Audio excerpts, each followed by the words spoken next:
Assalamualaikum warahmatullahi wabarakatuh. Alhamdulillahirabbil alamin. Allahumma shalli ala Muhammad wa ala ali Sayyidina Muhammad. Pemirsa, bersua kembali di kanal Hikmatologi. Tentu masih bersama Indarwanto Hikmatologi. Kali ini marilah kita mendeskripsikan religius, pertalian dengan banyaknya sejumlah pertanyaan ketika kami berada di tengah-tengah masyarakat dan jamaah khususnya. Ada yang bertanya apa yang dilakukan para akademisi karena kami tidak pernah melihat apa yang dilakukannya. Karena kami bukan orang-orang yang berada di tengah kehidupan kampus. Kemudian ada juga yang bertanya, Masjid Universitas Brawijaya itu apakah yang di Jalan Veteran saja? Dan tidak kalah penting, ada yang bertanya, apakah akademisi dan juga tenaga non-kependidikan atau karyawan marak untuk mendatangi masjid-masjid Allah. Intinya bahwa di antara jamaah yang kami ada di dalamnya, yakni di tengah-tengah masyarakat, di kampung Celaket, kemudian di pedesaan, di mana kami turut diajak belajar bersama di Kabupaten Malang. Mereka sangat ingin tahu kehidupan religius yang ada di tengah-tengah Universitas Brawijaya tercinta. Nah, karena itu kami memandang tidak saja perlu namun butuh keren, yakni yang berada di tengah-tengah religius, kami tampilkan dalam kajian monolog sederhana ini. Apakah keren hanya sekedar jargon, ataukah keren memang aktualisasi dari keberadaan insan yang ada di tengah kehidupan Universitas Brawijaya Malang. Pemirsa tercinta yang dirahmati oleh Allah, kami memulai menjawab satu demi satu. Mudah-mudahan kekurangannya bisa ditambahi oleh saudara-saudara kita yang mungkin juga mengunggah pembicaraannya di channel YouTube. Yang pertama, yang tidak banyak diketahui bahkan oleh tetangga dekat Universitas Brawijaya Malang, yakni adalah jumlah tempat sholat yang lazim disebut musola dan masjid. Angka pastinya jujur kami tidak tahu, tetapi kami pernah menghitung bahwa masjid dalam pengertian yang digunakan untuk menunaikan sholat Jumat. Ketika itu di lantai rektorat masih dipakai acara Jumat, setidaknya kami mengenal 13 titik tempat bersujud secara khusus di Universitas Brawijaya Malang. Tak terhitung sudut-sudut ruangan ataupun musola yang tidak dipakai untuk sholat Jumat. Dari kapasitas daya tampung jamaah sekitar ratusan sampai dengan yang terbesar, menurut penuturan Ustadz Hidayat, Masjid Raden Patah mampu menampung sekitar 7.000 lebih jamaah. Jika dilihat dari keberadaan tempat ibadah umat Islam, maka ada baiknya di Universitas Brawijaya karena insan-insan yang ada di dalamnya adalah Bhinneka yang Tunggal Ika, maka sekaligus lewat kanal hikmatologi kami sampaikan, sudah waktunya Rektor Universitas Brawijaya Malang memikirkan ada kapel di tengah-tengah Universitas Brawijaya. Kapel itu semacam gereja, ya, yang berada di tengah lembaga pendidikan.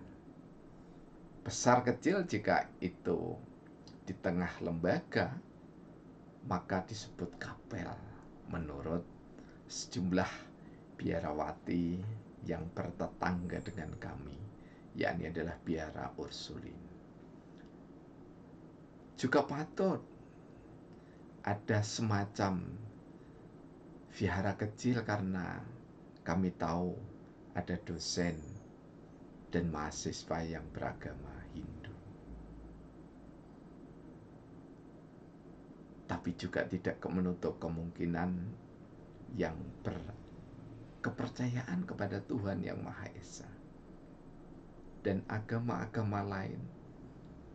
Tolong disediakan khusus ruang yang boleh jadi ruang-ruang yang kami sebut di luar Islam itu ada di dalam satu lingkungan, memudahkan untuk dikenali.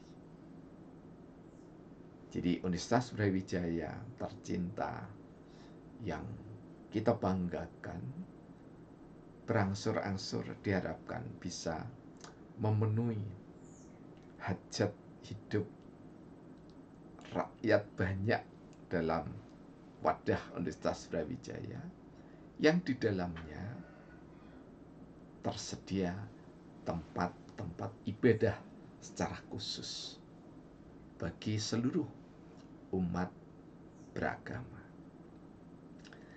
Nah, kemudian melanjutkan pertanyaan dari masyarakat, bagaimana kehidupan religius bagi insan-insan yang ada di dalam Universitas Brawijaya. Dalam survei sederhana kami, di mana kami pernah tinggal kurang lebih sekitar 4 tahun bermarkas di kantor pasca sarjana pusat multidisiplin yang dipimpin waktu itu oleh Profesor Dr. Insinyur Haji Sumarno sampai dengan Profesor Dr. Haji Abdul Hakim. Kalau kita melihat, mencermati benar-benar real kehidupan keagamaan di Universitas Brawijaya, keren bukan jargon, tapi keren adalah realitas. Kita bisa menyaksikan banyak di antara warga atau sivitas akademika yang dalam bahasa Bapak Dr. Bagio Yanuyarti menggantung wudhu. Artinya ada sivitas akademika banyak yang tetap memelihara wudhunya dengan baik. Tidak pernah batal wudhunya. Jika batal, berusaha untuk wudhu lagi. Sehingga pada saat datang kumandang azan, beliau-beliau itu sudah siap untuk sholat berjamaah di tempat masing-masing unit kerjanya, termasuk musola dan masjid terdekatnya. Sungguh istimewa. Kemudian sangat banyak sekali yang melaksanakan puasa Senin Kamis. Amat banyak juga saudara-saudara kita, pria dan wanita, yang berusaha istiqomah melaksanakan puasa Yaumul Bid, tanggal 13, 14, 15 Hijriah setiap bulannya. Namun juga ada yang menggabungkan puasa Senin Kemis, kemudian diiringi dengan menegakkan puasa sunnah Yaumul Bid. Sekedar diketahui, dan ini empirik, bahwa pada saat Yaumul Bid ada baiknya suami istri tidak melakukan hubungan. Mengapa? Karena secara empirik data menunjukkan jika dikaruniai anak, maka akan ada hal yang kurang mengindahkan. Tentu ini insya Allah ada pembahasan lain. Dan yang terakhir, di antara saudara-saudara kami yang ada di lingkungan Universitas Brawijaya, religiusitasnya juga tampak pada banyak orang yang berupaya menegakkan puasa Daud, meskipun tidak sebanyak yang melaksanakan puasa Senin Kamis dan puasa putih. Namun keragaman melaksanakan syariat Islam benar-benar ada di tengah keluarga besar Universitas Brawijaya Malang. Mulai dari saudara-saudara kita yang ada di depan, terdepan, yakni security, sampai dengan para pejabatnya hingga rektor. Suasana religius benar-benar ada di keluarga Universitas Brawijaya Malang tercinta. Keren di bawah kepemimpinan Bapak Dr. Abdul Majid, ada Gus Dr. Anas, ada Pak Tria, ada Bu Destri, ada Bu Emi, Mas Adit, dan yang lainnya. Semua adalah insan sekaligus hamba yang demikian gigih menegakkan syariat Islam, ukhuwah Islamiyah terjaga dalam Bhinneka Tunggal Ika. Billahi taufik wal hidayah. Wassalamualaikum warahmatullahi wabarakatuh.